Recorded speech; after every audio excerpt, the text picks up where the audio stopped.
Snipers shelling scarce food and medicine. The Syrian war grinds on with little hope of a swift conclusion and few outside eyes there to document the suffering. But the Post's Liz Sly was able to visit Aleppo, Syria last week, and she is now in Beirut, Lebanon, and joining us by Skype to tell us some of what you saw. Liz, thanks for joining us. It was a pretty dire picture, and one of the things that Syrians seem to be dealing with, at least in Aleppo, are scarce resources, things like food and medicine. What did you see?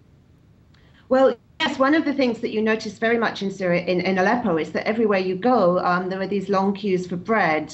On the days I visited, they actually had eased off a little bit compared to some of the previous days when there simply was no bread at all. But everybody has every day to go and stand in line for bread because there just isn't enough to feed everybody.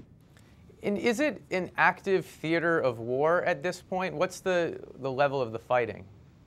Yes, it is still an active theatre of war. It has eased off a little bit since the summer when the Free Syrian Army first surged in and the government forces launched a counter-offensive to stop them, and when pretty much the whole city was a battle zone.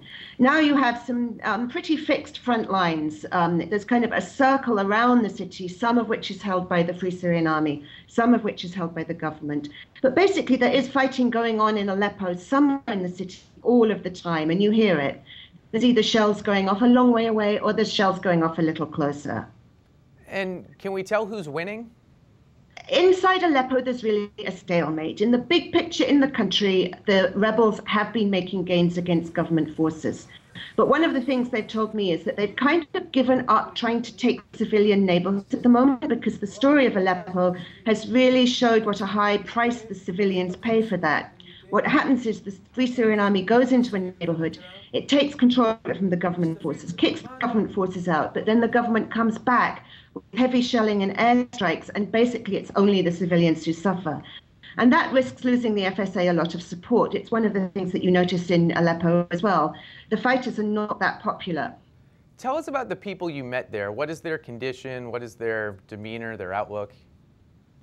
We did run into one woman in the street who was kind of begging. She didn't look like a beggar. It didn't look like she'd been a beggar before, but she seemed pretty desperate, and she had two young children in tow. One of them didn't have a coat and was drenched through. So I stopped and talked to her. She had lost her husband a couple of months ago. He'd gone out to buy bread and had been killed by a sniper on the way home. She had no income, nobody to support her. She has some relatives, they give her some money, but she told me that on some days they just don't eat at all. So it was very sad talking to her. You also met a widow whose husband had died in the early days of the fighting and seemed to despair of what had happened in the nearly 2 years since.